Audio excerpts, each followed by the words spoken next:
한국하고 같이 이렇게 구약을 공부하려니까 좀 부담이 되긴 돼요.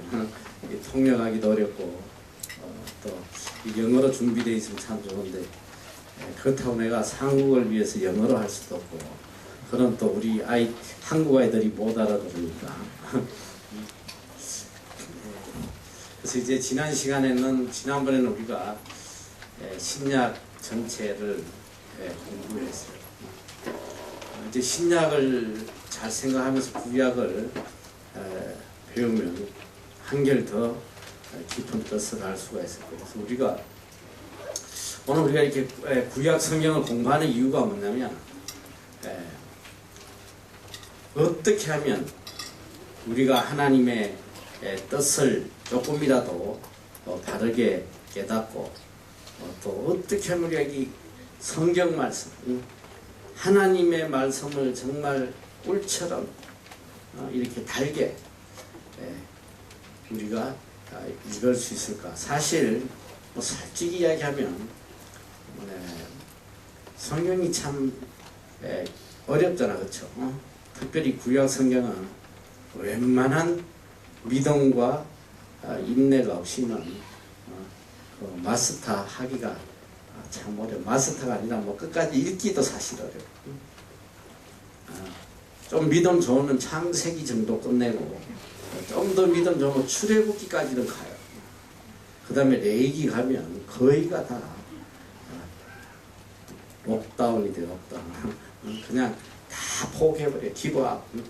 그리고 또 회개하고 창세기 또 보기 시작하다가 또 레위기 쪽 가면 또 그만두고 그래서 또 양심에 갇히니까 이번에는 중간부터 읽어야겠다 해가지고 쉬운 거부터 먼저 읽어야겠다. 또 시편은 또 잘 읽어. 시편, 잠언, 전도서 요 정도는 또 읽다가 그 다음에 또 아가서 나오면 조금 또 재미가 없어서 안 읽게 되고 그래 사실 참 이 성경을 우리가 이렇게 재밌게 볼 수만 있다면 얼마나 좋겠어요. 그래서 오늘 우리가 이렇게 성경 공부를 하는 이유가 뭐냐면 성경이 어떻게 구성되어 있고 또 이 구약 성경을 통해서 하나님께서 우리에게 들려주시고자 하는 메시지가 뭔지 그리고 성경을 통해서 우리가 깨달아야 할 것이 무엇인지 그걸 이제 공부를 하려고 해요. 이제 간단하게 이제 구약에 대해서 전체적인 흐름을 이야기하면 우리가 분명히 알아야 되는 왜 하나님께서 이 구약을 주셨나. 구약의 올드 테스트먼트 예수님이 오시기 전까지 하나님께서 직접 이 이스라엘을 통치하시고 또 이스라엘을 훈련시키신 그런 내용인데 이 구약의 중심 국가는 어디냐? 이스라엘이에요. 그러니까 모든 포커스가 이스라엘에 맞춰져 있단 말이에요. 그 구약 이스라엘은 바로 신약의 우리 영적 이스라엘, 하나님을 믿는 모든 그리스도인들을 이야기하는 거예요. 그래서 바로 이 말씀은 우리에게 주신 바로 그 말씀이란 말이에요. 그래서 이제 구약을 우리가 보면 하나님의 한마디로 하면 구약은 뭐냐? 하나님의 창조와 인간들의 죄악과 또 하나님의 구원의 역사를 이루어져 있는데 전체적으로 구약은 바로 하나님의 구원의 역사다. 우리 인간을 향한 하나님의 구원의 역사다. 그래서 첫째로 이제 구약의 시작은 바로 창조잖아, 그렇죠? 창조, 크리에이션. 이제 하나님께서 이 세상을 창조하시고 인간을 창조하신 목적이 뭔가? 이게 그걸 알아야 돼. 참 우리가 여기에 대해서 굉장히 조심해야 될 것이 성경을 자칫 잘못 가르쳐 가지고 하나님의 뜻이 아닌 자기 의견을 가르치는 경우가 굉장히 많아요. 사실은 주석 같은 거 보면 많은 신학자들의 주장이 다 다르잖아요. 내가 이제 신학 공부하면서 제일 회의를 느낀 게 바로 그거란 말이에요. 같은 성경 구절을 가지고 신학자들마다 다 자기 의견을 내고 이거는 이런 뜻이다, 이건 이런 뜻이다, 서로 상반된 그런 주장을 하는 경우가 굉장히 많아서 신학을 하면서 내가 깨달은 게 이게 무슨 신학이야, 인간학이지, 인간들 소리지 이게 무슨 신학이냐. 내가 참 회의를 많이 느꼈어요. 그런데 그래서 우리가 이 하나님 말씀을 가르칠 때 절대로 인간의 생각, 인간의 판단을 갖고 하나님의 뜻을 확정지으면 이건 큰일 난단 말이야. 그래서 굉장히 조심해요. 그래서 특별히 이 구약을 저는 어쨌든 뭐 성경 안에 있는 내용을 절대로 벗어나지 않으려고 그래요. 뭐 제 의견도 없지만은 어쨌든 성경이 있는 그대로 말씀을 여러분에게 전가하라고 해요. 자, 하나님께서 이 세상을 또 인간을 창조하신 목적이 뭐냐? 창조의 목적. 그건 한마디로 인간을 사랑하시기 때문에 창조하셨다. 인간을 사랑하셨기 때문에 창조하셨다. 사랑의 대상자라. 하나님은 우리가 알다시피 인격자라고 해요. 인격자. 인격자는 뭐예요? 너는 개 보고 인격개라고 하는 사람 한 명도 없어. 짐승 보고 야, 저 소 참 인격이 굉장히 높으시다. 그런 사람 하나도 없어요. 인격자라는 건 뭐냐면 이렇게 서로 감정이 통하고 뜻이 통하고 마음이 통하는 이걸 이제 인격자라고 해요. 그래서 하나님은 우리는 하나님의 형상대로 지원받았기 때문에 하나님과 언제나 이렇게 대화할 수 있고 언제나 하나님과 감정이 통할 수 있고 언제나 하나님과 사랑을 주고받을 수 있는 그런 인격적 대상이다. 그래서 하나님께서 왜 우리 인간을 창조하시냐? 바로 사랑의 대상자예요. 부모님들이 왜 여러분을 이 땅에 낳게 했겠어? 노후 대책으로? 늙으면 나를 돌봐줄 사람이 없으니까 애를 낳아야 된다. 뭐 그런 사람도 뭐 없잖아. 있어. 내가 알기로는. 그런데 정상적인 부모라면 자식을 놓을 때는 사랑하기 위해서 놓는 거예요. 내 사랑의 대상. 내가 마음껏 사랑해주고 또 그 아이로부터 내가 기쁨을 얻고. 여러분 부모가 그렇잖아. 어린아이 보면서 얼마나 기뻐요. 전 사실 애기들을 굉장히 좋아하거든. 뭐 다 좋아하는 거 아니고 밉살스럽게 굴는 건 별로 안 좋아하지만 귀엽게 굴고 때 안 쓰고 이러면 애기들은 참 다 귀엽잖아. 특별히 우리 교회 두 놈이 얼마나 귀여워. 조슈아하고 우리 요한이하고. 조슈아도 한때 많이 귀여워서 근데 요새 조금 샤가지가 갈수록 없어지긴 해. 이게 말을 잘 안 들어보고. 지금 내가 자꾸 요한이를 더 예뻐하는 게 쟤는 말을 일단 잘 듣는 내 말 알고. 그냥 내한테 오라면 그냥 오고 도망가려고 그러지 않는데 조슈아 나오면 계속 도망가려고 발구덩이 치니까 밉살스럽잖아. 그건 뭐냐면 이 어린아이들 자 부모가 이렇게 자식을 보면서 얼마나 그 아이가 예뻤냐 말이야. 내 사랑을 준단 말이야. 내 사랑을 다 줘요. 다 주고 또 이제 애가 이렇게 자라가면서 부모는 아이에 대해서 무슨 기대를 하냐면 저 아이가 내 사랑을 깨닫고 내가 얼마나 사랑하는지 깨닫고 또 이 아이도 나를 사랑해 주기를 바라는 거야. 그 부모 마음이잖아. 내가 너를 사랑하는 만큼 너도 좀 나를 사랑해 주기를 바라는 거야. 그래서 그게 기쁨이잖아. 부모의 기쁨. 자식이 부모를 생각하고 사랑을 다해서 부모를 이렇게 공경하는 모습, 그것 때문에 자식을 키우는데 어떤 어려움이 있어도 그걸 다 감수하는 게 기쁨으로. 자식이 자라가면서 부모의 은혜를 깨닫고 또 부모의 사랑을 깨닫고 또 이렇게 사랑의 교류. 자식과 부모의 관계는 뭐냐? 사랑의 관계란 말이야. 사랑을 교류하면서 사는 거야. 물질을 주고받고 하는 그런 관계가 아니잖아. 적어도 부모와 자식은. 누가 자식한테 돈 주면서 야, 내 얼마 꿔줬다? 너 언제까지 얼마 갚어? 이러면서 살아간 부모가 어디 있겠어? 사랑을 주고받는 그런 관계란 말이야. 그러니까 우리가 하나님과 우리의 관계가 뭐냐면 바로 사랑을 주고받는 관계예요. 하나님이 우리 인간을 특히 아담을 창조하시고 이 에덴 동산에 보니까 보시기가 참 좋은 거야. 너무너무 기뻐. 내 사랑의 대상. 그리고 또 이 하나님이 창조하신 인간들은 또 하나님을 사랑하고 하나님을 또 찬양하고. 그래서 구약에 보면 하나님께서 너희를 창조한 목적이 뭐냐? 너희도 하여금 찬양을 받게 하려고 내가 창조했다. 우리는 하나님을 찬양. 언제나 하나님 은혜에 하나님의 사랑에 언제나 감사하고 찬양하고 이런 관계가 얼마나 하나님 우리에게 끝없이 사랑과 은혜를 부어주시고 우리는 또 그 사랑을 깨닫고 끝없이 하나님께 감사하고 하나님께 찬양하고 하나님께 영광 돌리고 이런 사랑의 관계를 하나님이 원하신다. 자, 그런데 그 목적으로 하나님이 아담과 하와를 창조하시고 인간을 이제 창조하셨는데 문제는 이 인간 속에 죄악이 들어감으로 인해서 자, 죄라는 것은 어떻게 해서 죄가 발생하냐? 하나님 말씀을 순종하는 그게 죄란 말이야. 부모한테도 불효가 뭐야? 불효가 부모 말씀 안 들으면 그게 불효란 말이지.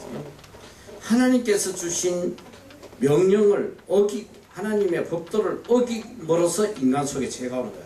그 주범이 누구냐? 바로 하와란 말이지. 그래서 이 하와로 인해서 인류에 죄악이 들어오게 되고 그래서 인간 속에 고통과 두려움과 아픔이 생겼다. 이 모든 죄의 값은 이 여자들이 져야 된다. 이 여자 때문에 사실 하와가 만약에 안 났으면 우리 남자들은 에덴 동산에서 하나님과 함께 얼마나 행복하게 살았겠나. 이제 누가 뭐 그런 이야기 하든 내 이야기가 아니고 누가 그런 이야기죠. 그래서 인간 속에 죄악이 들어옴으로 인해서 인간은 하나님과 멀어지기 시작하는 거야. 멀어지기 시작. 그러나 하나님께서는 인간이 비록 죄를 지었더라도 하나님은 포기하시지 않아요. 어떻게든 그걸 바로 잡아주시려고 애쓰시는 분이 하나님이시고요. 끝까지 그 죄악을 깨닫게 하시고 고치게 하시고 그래서 끝까지 하나님이 사랑의 대상자로 이끌어 가시려고 하는데 결국은 뭐냐면 죄라는 게 그래. 죄라는 거는 한번 우리 속에 들어오면 그거는 이제 곰팡이처럼 누룩처럼 계속 이 죄악이 퍼져가요. 끊어내기가 힘들어.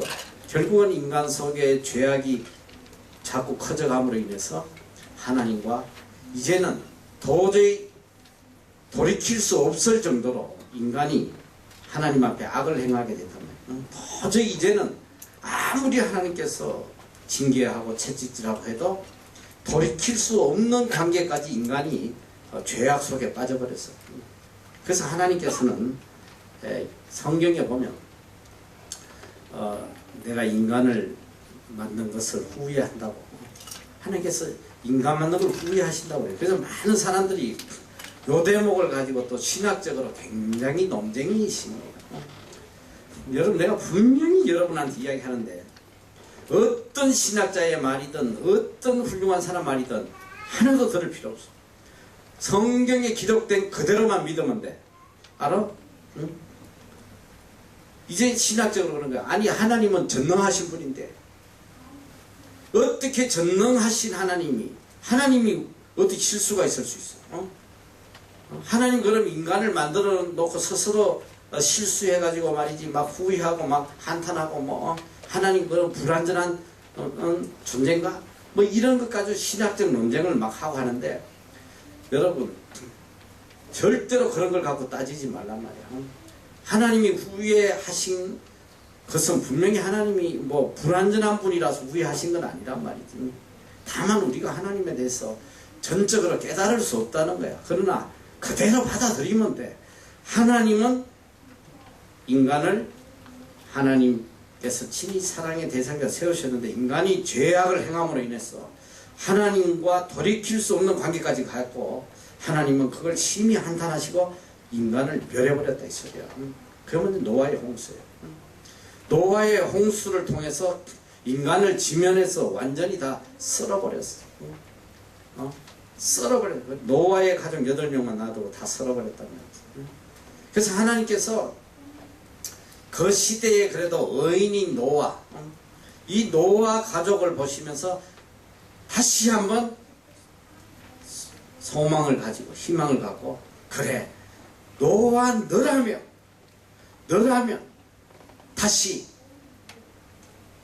그 사랑의 관계로 내가 원하는 그 내 뜻대로 할 수 있을 것이다. 하나님이 그런 기대를 하셨기 때문에 노아의 가족 8명을 살려두시고 전 인류를 멸하셨어요. 그런데 안타깝게도 노아의 가족도 역시 하나님 앞에서 악을 행해요. 악을 행하기 때문에 하나님께서 그 노아의 후손들이 이제 영적으로 보면 이 노아 홍수 직전에 일어났던 현상이 뭐냐면, 성경에 보면 하나님의 아들들이 세상의 딸들을 취했다는 거예요. 세상의 딸들. 이게 뭐냐면 하나님만을 사랑해야 될 하나님의 백성이 뭐냐? 하나님을 사랑하지 않고 세상 것을 좋아했다. 세상 것을 따라가고 세상 것을 취하고 세상 것을 숭배하고. 그래서 이제 우리가 신구약 전체 성경을 공부하면서 분명한 메시지가 있어요. 이미 우리가 신약에서도 예수님이 가르친 그 메시지를 우리가 듣는데, 뭐냐면 예수님의 가르침의 메시지는 딱 한 가지야. 천국이야. 구약도 마찬가지예요. 구약도 하나님께서 우리에게 전적으로 가르쳐 주시는 것이 뭐냐면 바로 하나님에게 속하는 거. 세상에 속하는 것이 아니고 하나님에게 속하는 거. 하나님의 뜻대로 살고 하나님 한 분에게 영광 돌리고 하나님 한 분 사랑하고 이거란 말이에요. 다만 구약에는 이제 하나님 중심으로 이야기가 되어 있는데, 결국은 뭐냐면 세상과 반대되는 길이란 말이에요. 우리가 믿음의 길, 구원의 길은 뭐냐면 세상과 반대되는 것이다. 그럼 간단하잖아. 우리가 신앙생활이 뭐냐? 신앙생활은 한마디로 하나님 기뻐하신 삶은 뭐냐면 세상과 반대되는 길로 가면 돼. 세상과. 세상을 쫓아가면 망한단 말이야. 세상. 그러니까 지금 내가 정말 신앙생활을 제대로 하고 있는지 안 하고 있는지 이 척도는 뭐냐면 내 마음이 지금 세상 것으로 가득 차 있는지, 세상 것을 그리워하고 세상 것을 좋아하고 세상 것을 가지고 하고 이런 마음인지, 아니면 하나님의 것, 하늘나라의 것, 이걸 사모하고 이걸 가지고자 하고 이걸 이루어보려고 하는 그런 마음이 있는지, 여러분 그걸 딱 판단해보면 알아. 자, 결국은 뭐냐?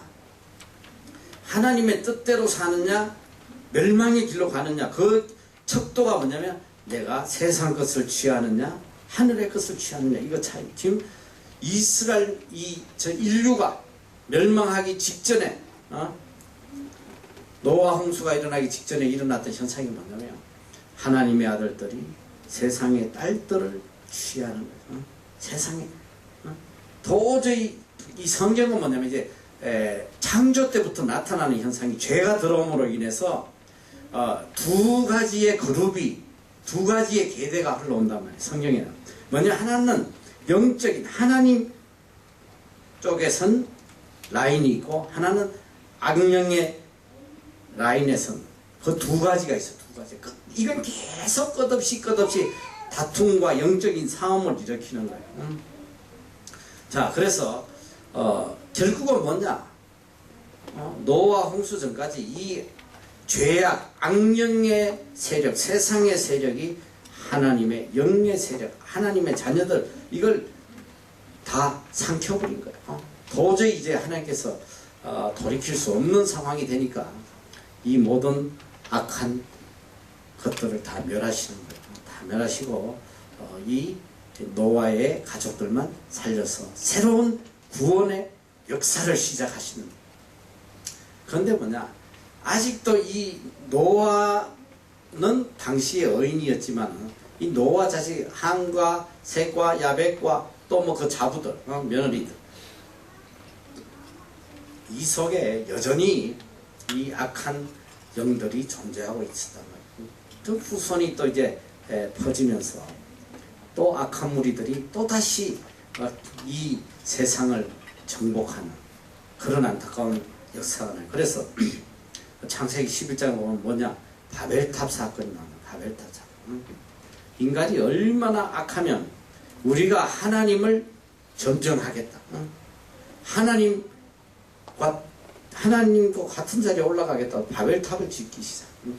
그때 하나님께서 또 한 번 이 세상의 민족들을 다 흩어버려요. 하나 되지 못하게.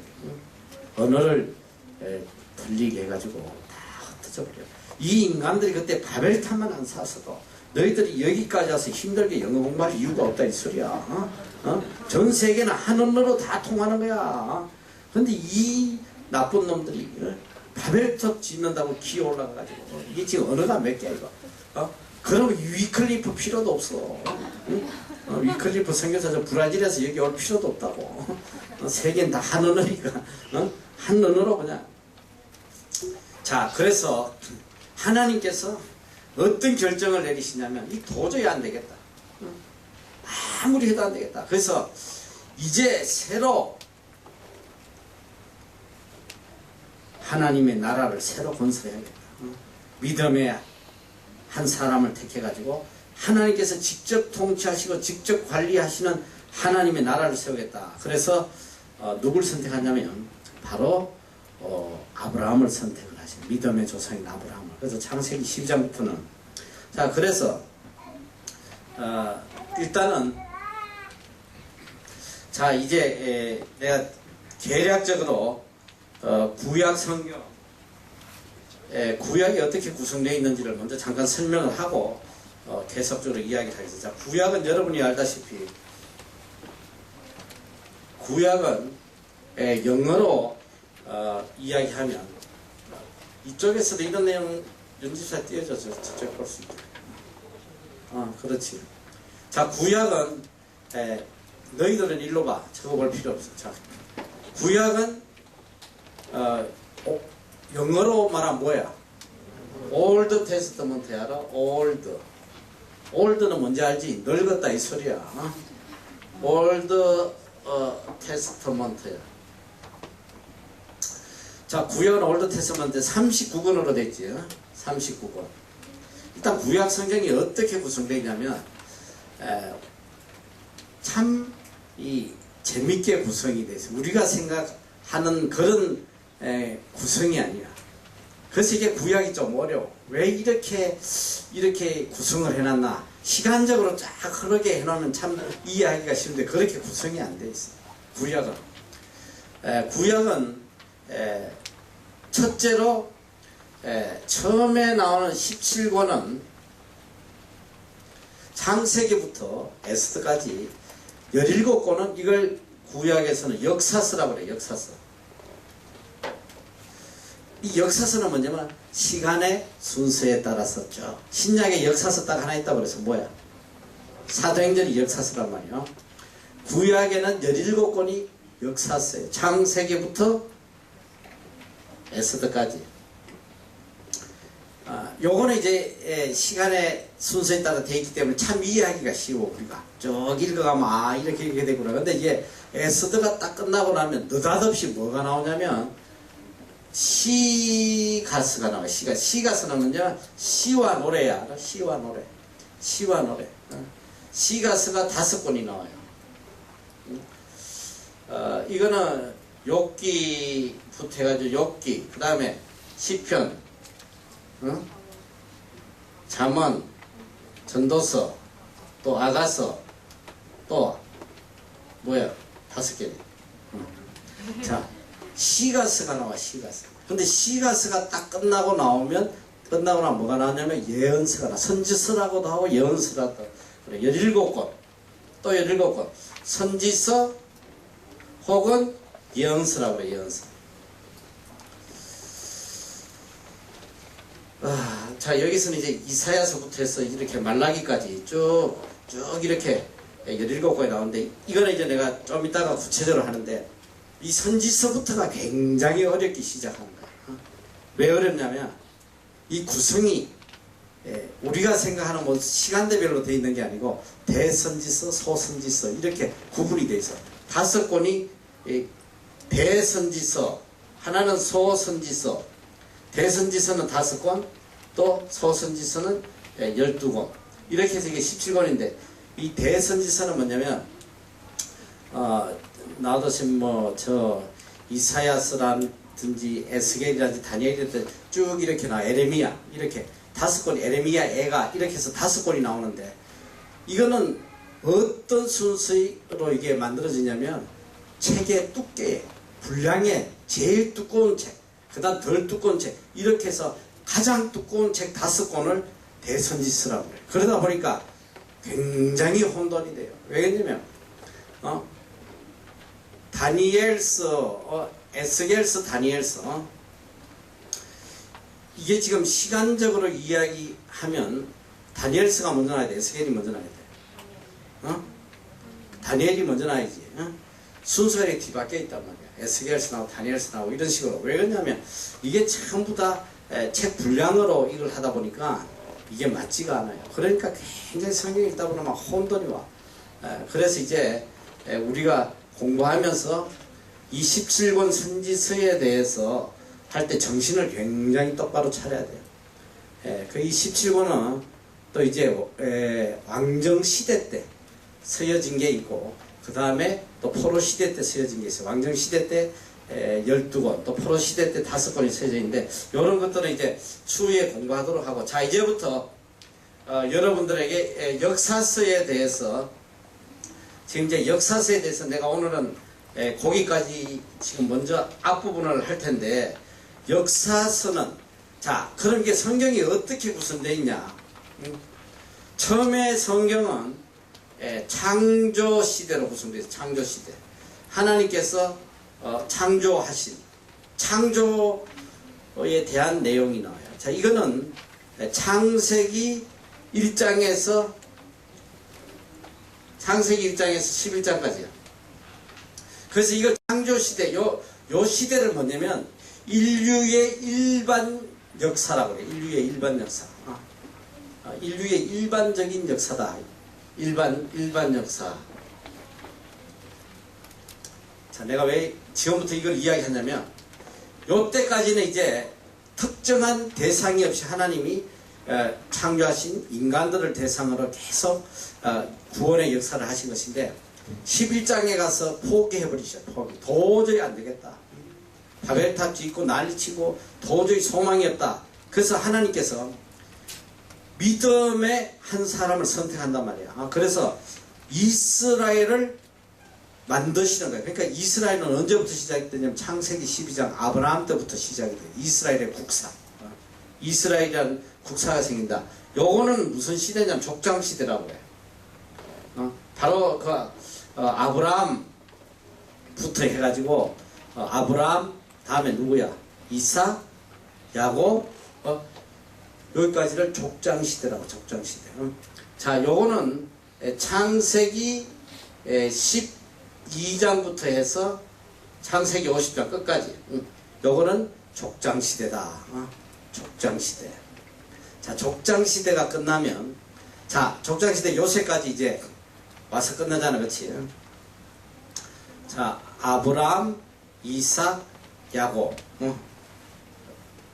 일단은 요새까지 와서 창세기가 끝이 나요. 창세기 50장 요셉 시대까지. 요걸 이제 족장시대다. 믿음의 조상이 이스라엘의 태동이에요. 요걸 이제 이스라엘의 역사, 이스라엘의 역사. 드디어 이스라엘이 생겨난 거예요. 하나님께서 믿음의 사람 아브라함을 통해서 하나님께서 이스라엘이라는 나라를 세우시려고 그래요. 그래서 이스라엘 민족을 만드시고, 이제 보다 보면 이제 법도 만드시고 나라도 영토도 만들고 하시는데, 이 족장시대가 끝나면 누가 나타나? 누구? 모세시대가 나타나요. 자, 출애굽기부터는 모세시대, 모세시대. 하나님께서 모세를 보내가지고 이제 구원의 역사를 시작해. 자, 출애굽기, 레위기, 민수기, 신명기. 신명기에 가보면 이제 가나안에 들어가기 직전에 모압 평지에서, 신명기가 뭐냐면 새로운 계명을 주는 거야.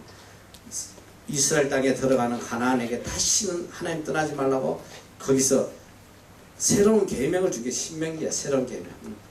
듀테라노미 두 번째 계명을 주셨다. 신명기인데, 이 모세 시대는 바로 출애굽기, 레위기, 민수기, 신명기까지가 모세 시대야. 자, 근데 여기서 이제 여러분이 모세 오경이라고 들어봐서 안 들어봤어? 모세가 기록한 5가지 이 말씀이다. 그게 5가지가 뭐야? 응? 그게 야, 창세기 때 모세 태어나지도 않았는데, 응? 모세는 출애굽에서 태어났잖아. 응? 어떻게 창세기가 들어가? 모세 오경이. 어? 어? 이 모세 오경에 창세기가 들어가요. 그러나 하나님께서 모세에게 서시도록 해서 영감으로 서게 한 거예요. 그대로. 그래서 모세, 창세기의 저자도 모세라고 그래요. 창세기, 출애굽기, 레위기, 민수기. 요걸 모세 오경이다. 모세 오경. 자, 창조시대, 족장시대, 모세 시대가 끝나면 사사시대로 들어가요. 사사시대. 이제 내가 요걸 먼저 가르쳐주고 이제 쭉 이야기로 풀어갈 거야. 자, 사사시대는 하나님께서 지명한 사사를 지명해서 사사를 통해서 직접 하나님이 통치하신 시대가 와요. 대표적인 사사가 누구야? 너희들 잘 아나? 삼손도 있고, 사무엘도 있고, 뭐 몇 명인지 알아? 사사가? 사사는 12명이야. 12지파에서 골고루 나와서 사사시대는 12명인데, 이거는 사사기부터 해가지고 어디까지가 사사시대인지 알아? 사사기, 룻기, 사무엘, 삼상, 삼하. 이 마지막 사사인 사무엘까지 총 12명의 사사가 나타나는데, 이걸 사사시대라고 합니다. 사사시대. 사사시대가 끝나고 나면 왕정시대가 시작이 돼요. 왕정시대.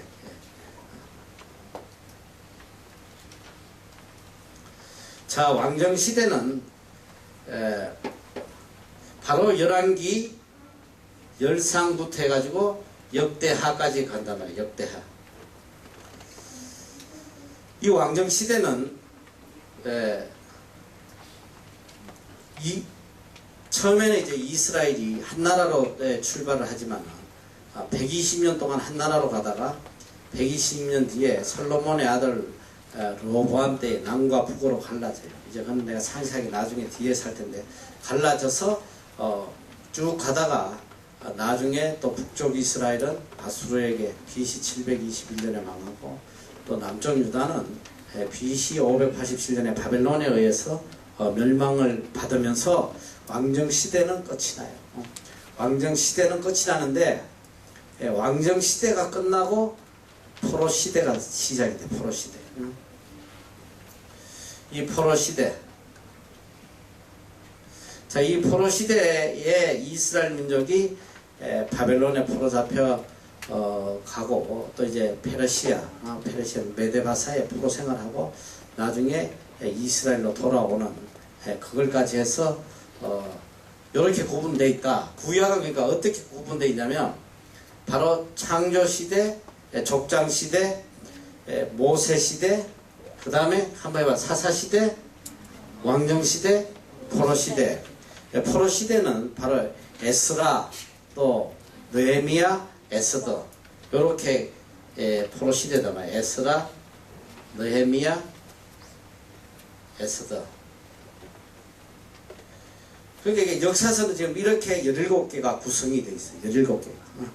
시간적 순서로 해서 처음에 창조시대, 족장시대, 모세시대, 사사시대, 포로시대, 이렇게 해서 구약 첫 역사서가 17개가 돼 있다. 자, 이제 그래서 여기까지를 내가 이제 이야기를 아주 쉽게 스토리텔링으로 해주는 거야. 너희들이 이해하기 쉽게. 제일 요새 이 가장 이 최고의 프리칭 방법이 스토리텔링이라고 돼. 스토리텔링. 이렇게 이야기로 풀어가면서 성경을 가르치는 그걸 막 가르치고 하더라고. 난 하나도 안 배워도 스토리텔링으로 잘 할 수 있어. 나만의 방법으로.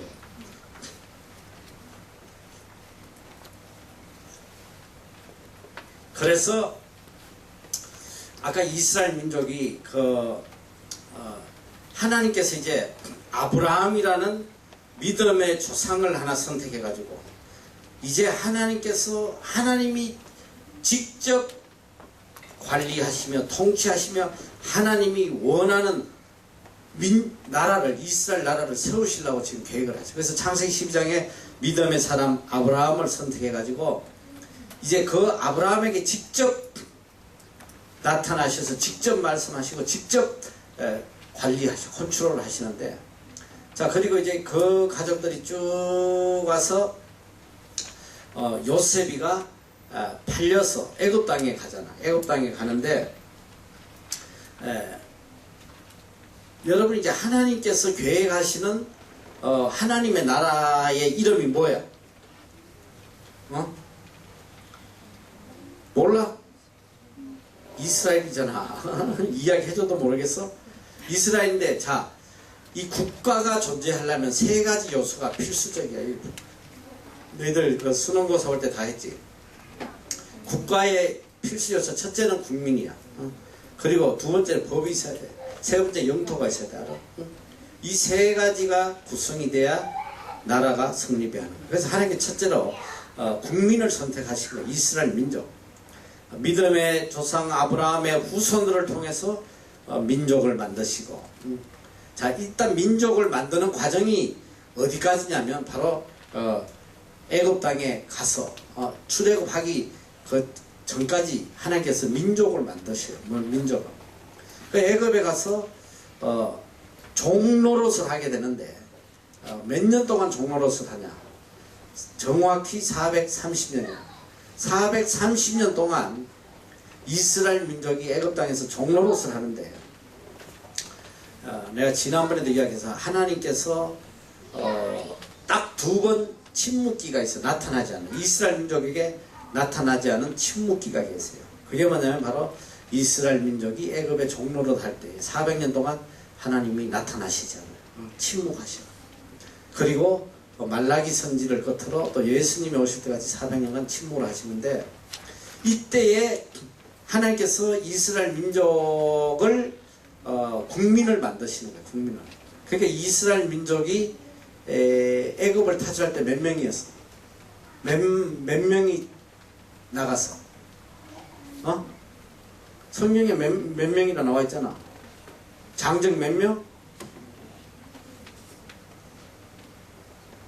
몇 명? 70만.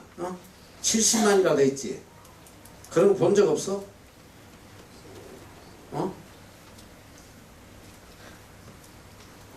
니네가 대답을 하니까 나도 헷갈리네. 자, 그래서 지금 이스라엘 민족이 내가 알기로 지금 70만이 장정이야. 남자만. 남자만 70만, 최소한 미니멈 곱하기 4만 해도 4, 7이 28 하냐? 280만.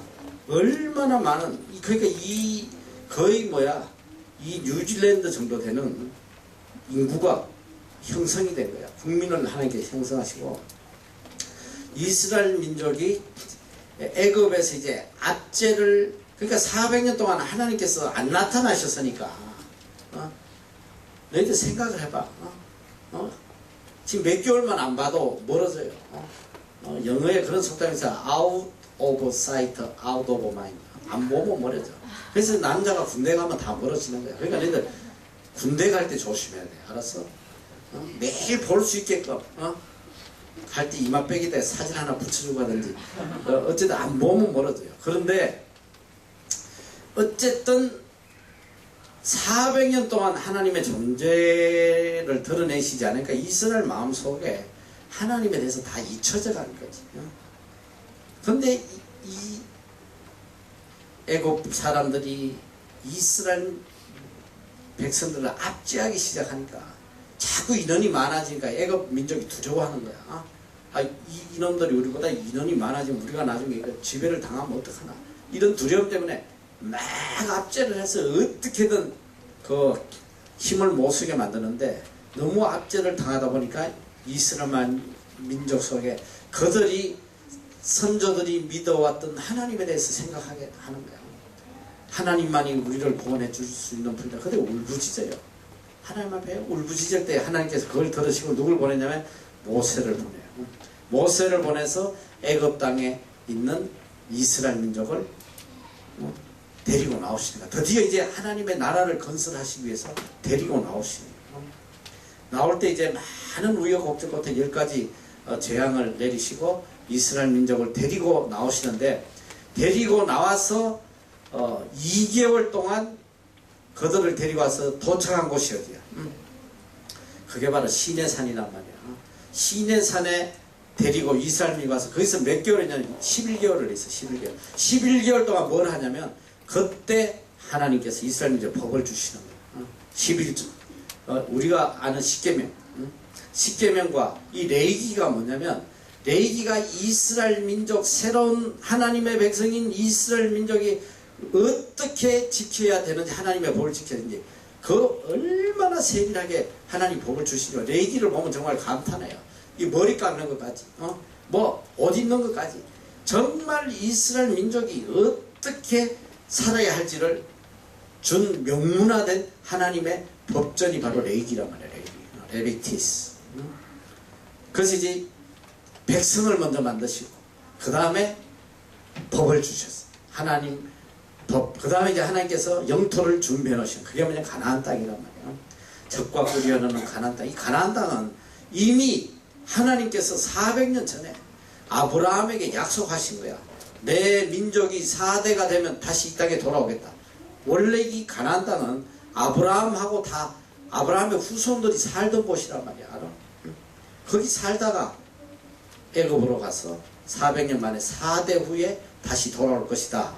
그래서 하나님께서 약속대로 가나안 땅으로 이제 데리고 이제 오시는 거예요. 가나안에 들어오면 이제 정식 이제 이스라엘 국가가 이제 완성이 되는 거지. 국민도 있고 법도 있고 영토도 있고. 근데 여러분이 알다시피 이 이스라엘 민족들이 얼마 안 되는 기간 동안 하나님 말씀대로 잘 순종하고 하나님의 법대로 순종하고 갔으면 들어갈 수 있는 가나안 땅을 계속 원망 불평하다가 말이지, 애굽을 자르지 못하고 애굽을 그리워하고 계속 원망 불평하다가 어떻게 됐어? 광야에서 다 죽었잖아.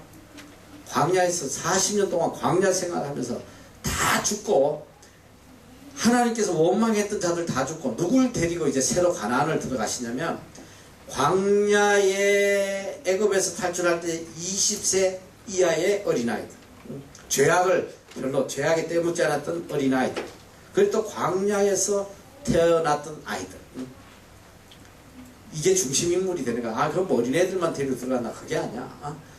광야에서 40년 있었으니까 20살 때 온 애들이 뭐 60살 되는 거야. 그리고 광야에서 태어난 애들도 40살 된단 말이지. 빨리 태어난 애는. 물론 뭐 어린 사람도 있지만. 그러니까 40대에서 60대, 이게 주축이 되는 거야, 사실은. 그 새로운 민족을 형성해가지고 이제 가나안 땅으로 데리고 들어가시는 거야. 근데 이제 모세는 이 이스라엘 민족을 끌고 나오면서 하도 이놈 새끼들이 원망하고 불평하고 막 모세 때려 죽이려고 그러고 하나님 욕하니까 한번 물 달라고 말이지 막 모세를 죽이려고 하니까 화나가지고 반성을 한 번 치면 될 걸 몇 번 쳤잖아.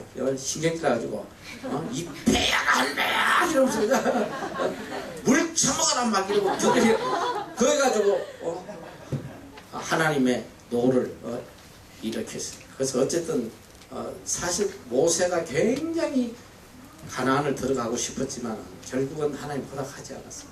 못 들어가고 모세는 이제 바로 요단강 동편 모압 평지, 모압 평지에서 이스라엘 제2세대를 여호수아와 갈렙을 중심으로 해서 가나안 땅에 넣으면서 마지막으로 간절하게 부탁하는 게 바로 이 고별설교, 고별설교, 신명기. 그래서 신명기는 굉장히 은혜스러워요. 여러분이 신명기는 정말 사사시 다 봐야 돼요.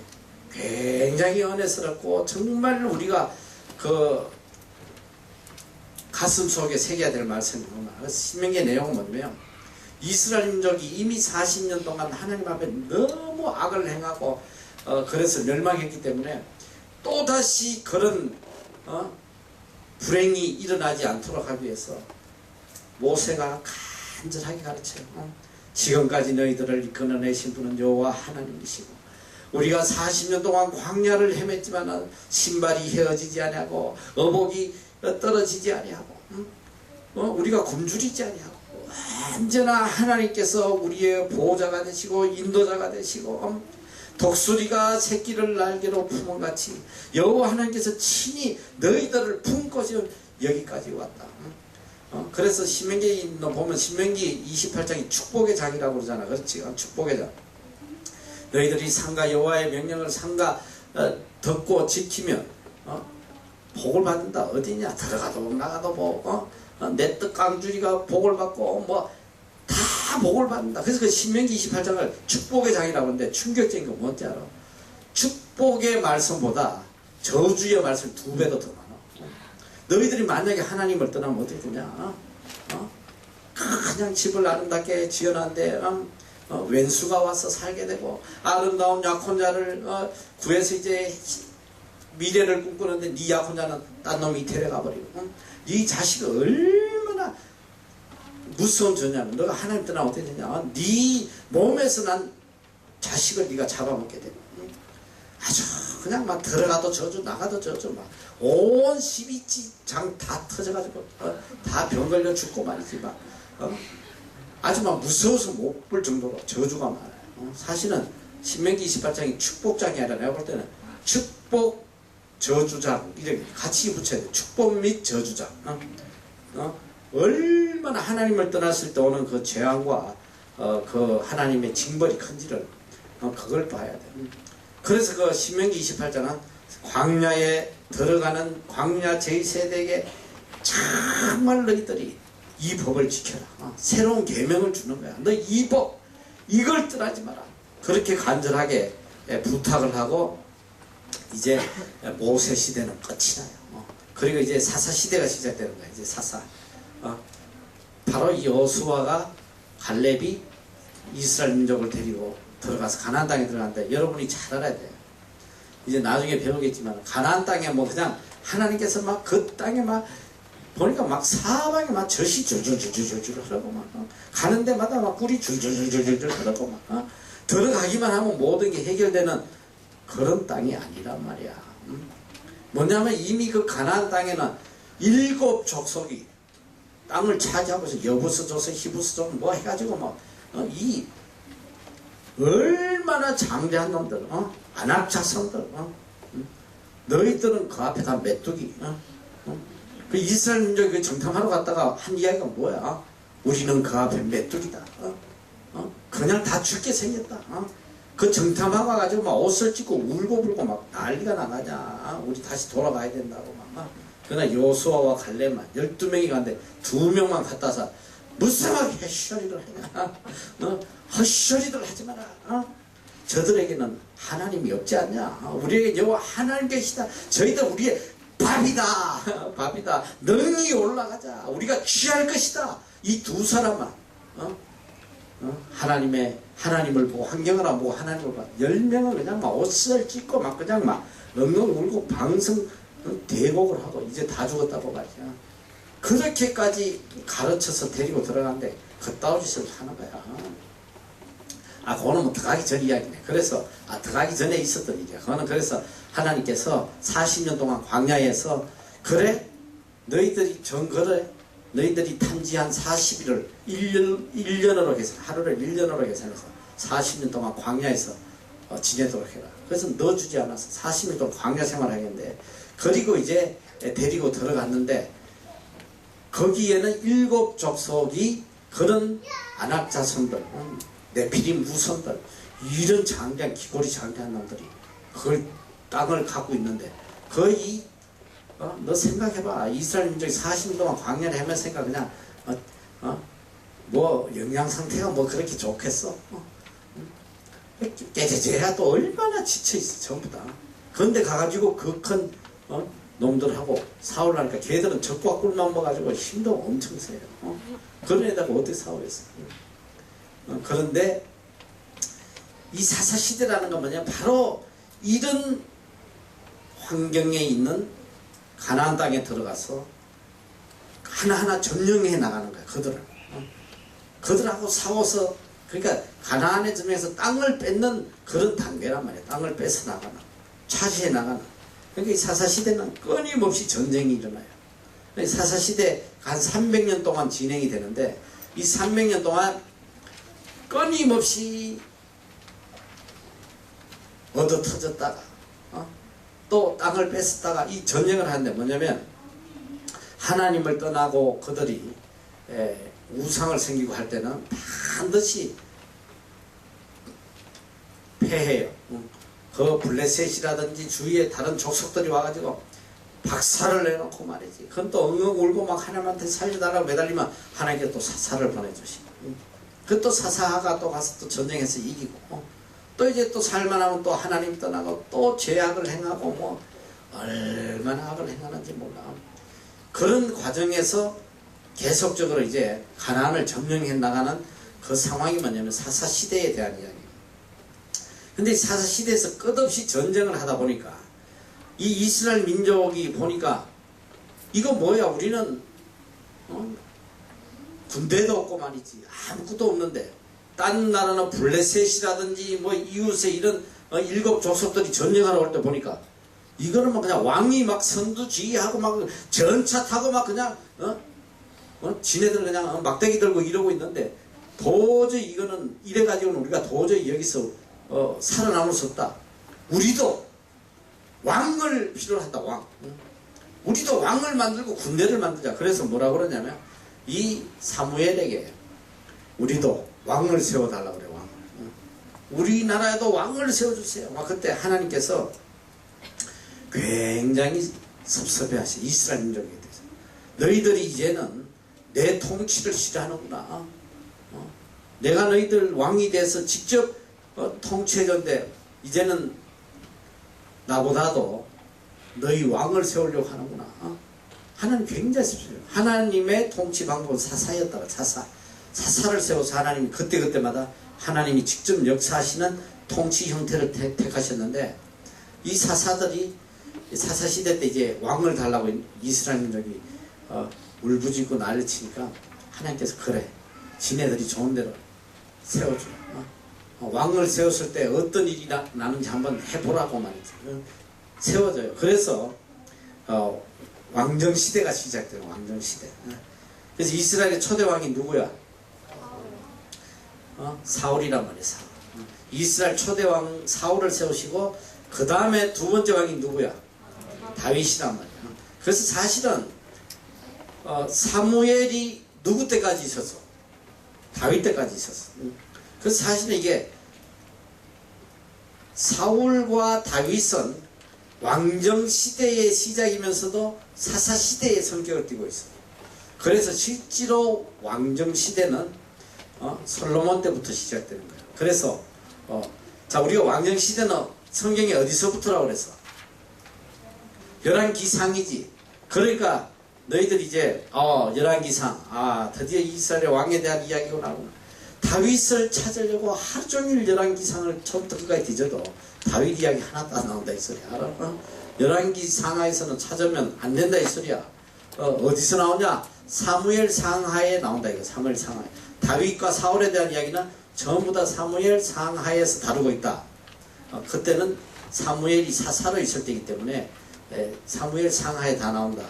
그래서 다윗까지는 왕정시대면서 사사시대의 성격을 띠고 있다. 이렇게 이야기하고 있어요. 그래서 왕정시대가 이제 시작이 되잖아. 근데 왕정시대는 이제 이스라엘 민족이 이제 드디어 나라를 세워가지고 통치를 하기 시작하는데 120년 동안 사울 또 다윗까지 잘 와요. 솔로몬까지 120년 통치를 하는 거예요. 쫙 통일 왕국으로서. 그런데 솔로몬 때에 굉장히 이스라엘 민족에게 솔로몬이 반감을 샀어. 반감. 왜냐면 40년 동안 뭘 하냐? 공사만 하는 거야. 공사. 너희들 사실 공사를 그렇게 오래 한다는 게 말이나 되냐? 정확히 몇 년이냐면 내가 잠깐 보자. 40년인지 아닌지 정확히 한번 볼게. 솔로몬 내가 알기로는 20몇 년으로 알았는데 잠깐 보자. 그래 솔로몬이 24년 동안 40년 통치기간 중에 거의 그 처음에 4년 동안을 빼면 하나님의 성전을 짓는데 7년 그리고 자기 왕궁을 건설하는데 14년 그러니까 21년 정도. 너희들 한번 생각해봐. 21년을 주야 장창 전 국민이 건설에만 매달리면 일할 수 있는 나이가 거의 한 20살은 돼야 될 거 아니야. 20살에 이제 좀 살만한데 그러다가 40이 넘도록 일을 시켜놓을까. 이 국민들 속에 이런 반감이 있어요. 반감이 있는데 솔로몬이 죽고 난 뒤 솔로몬의 아들 르호보암이 왕이 딱 됐을 때에 국민들의 막 반감이 극도로 달했어. 그래가지고 당신 아버지 때에 그렇게 우리를 혹독하게 부려먹었으면 이제 조금 우리에게 좀 자유를 달라. 좀 일을 조금 약하게 시켜달라. 막 이렇게 데모를 하니까 이 솔로몬의 아들 르호보암이 물어봐요.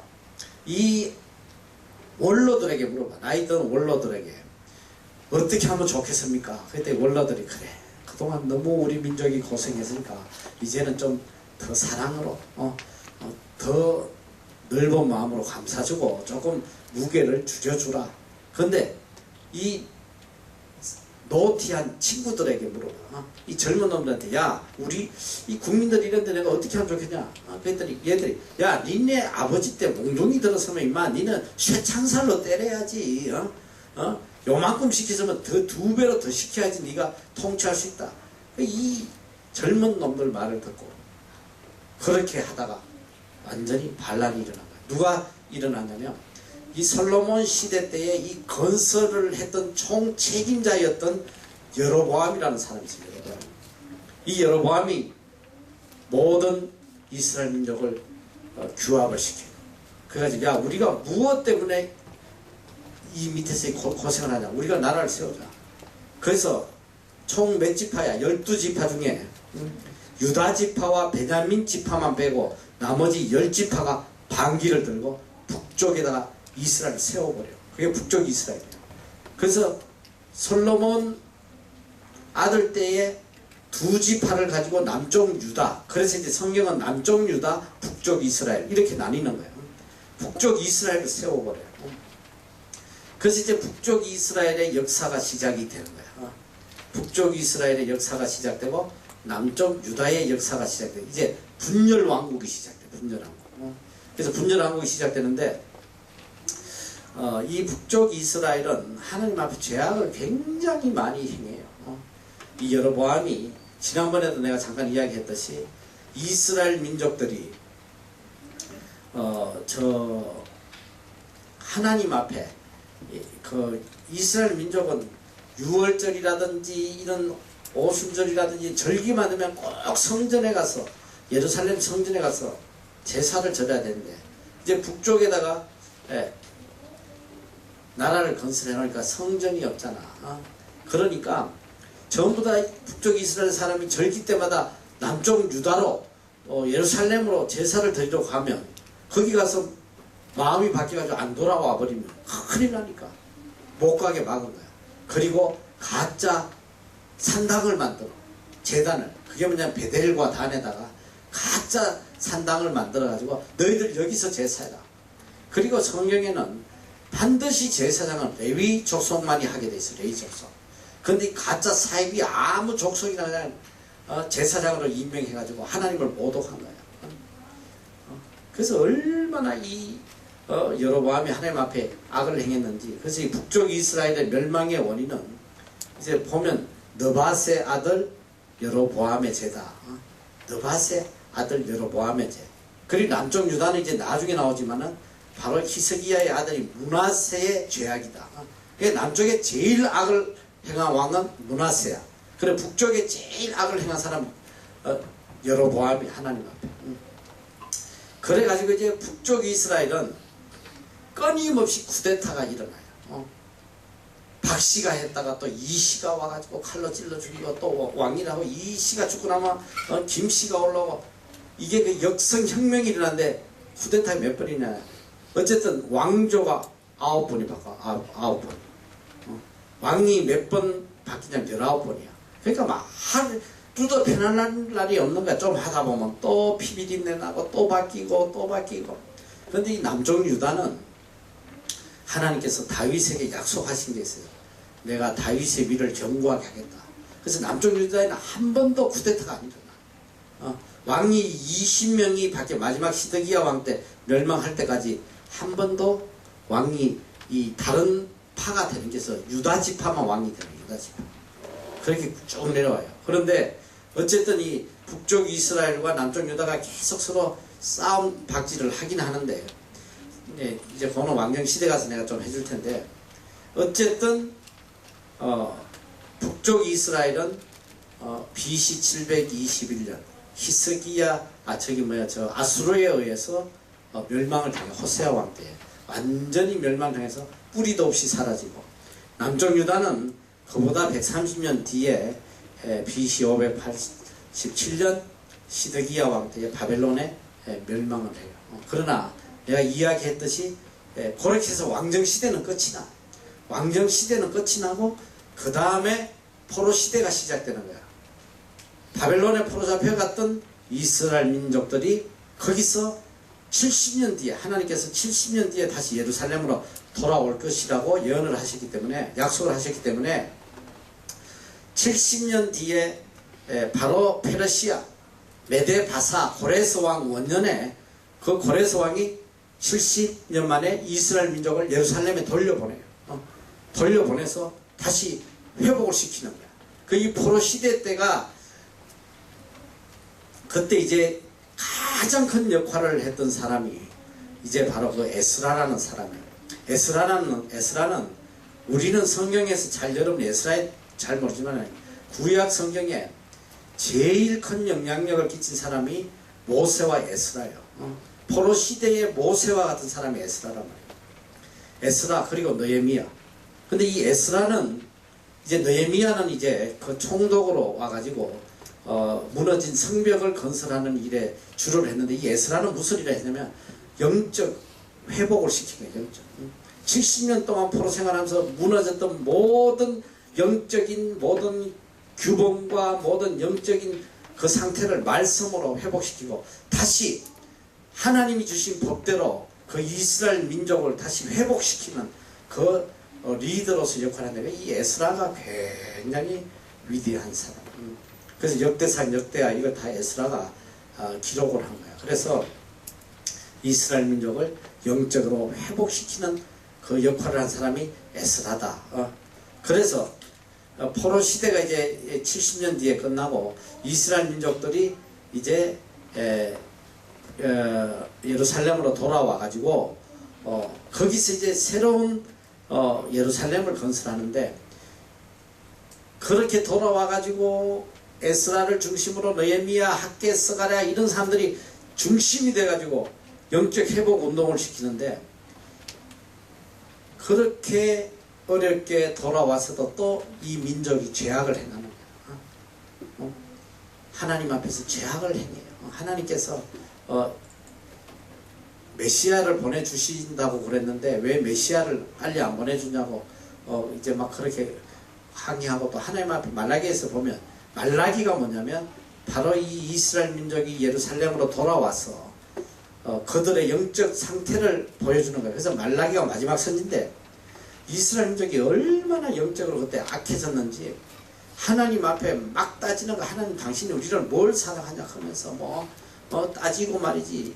그리고 하나님 앞에 11조 헌금 바치는 것도 죽지 못해가지고 다 병든 것들 이런 거 못 쓰는 것들 갖다 막 하나님 앞에 바치고 말이지.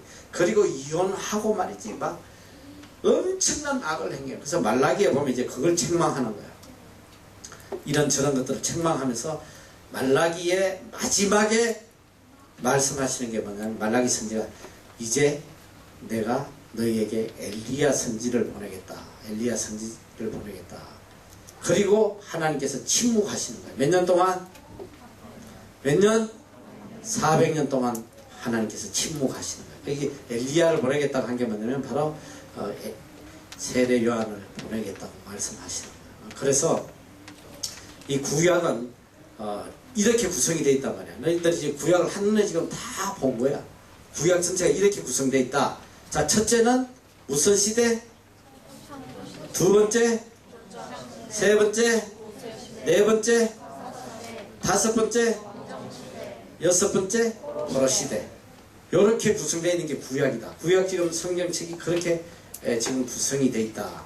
구성이 되어 있어서 전체적인 내용은 뭐냐? 하나님의 구원의 역사다. 끝없이 하나님께서 사랑하고 간섭하시고, 그러니까 이스라엘 구약에 내내 나오는 내용이 뭐냐? 맨날 이스라엘 민족이 매 맞는 것만 나와. 매 맞는 거.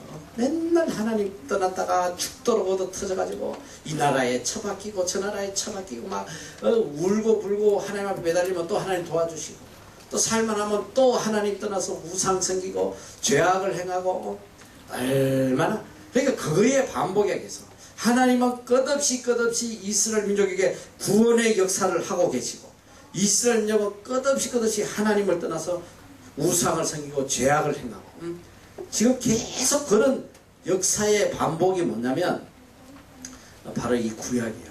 그러니까 구약은 전체 하나님께서 끝없이 구원의 역사를 이루고 계신다. 끝까지 구원을 이루고. 그래서 마지막에 이제 예수 그리스도를 보내심으로써 율법을 완성하시고, 그러니까 예수님 오시기 전에는 이 구약의 이스라엘 민족은 뭘로 심판을 받았다?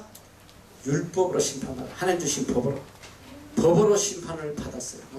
그런데 이제 예수님이 오심으로써 율법을 완성하시고, 예수님께서 어린 양으로서 모든 우리 인류의 죄악을 다 대속하시고 우리에게 영생을 주시는 그런, 그러니까 구약부터 계속 이어지는 하나의 하나님의 구속사적 역사, 하나님의 구원의 역사, 이것이 바로 성경이다. 그래서 성경의 초점은 뭐냐? 바로 킹덤 오브 갓, 하늘나라.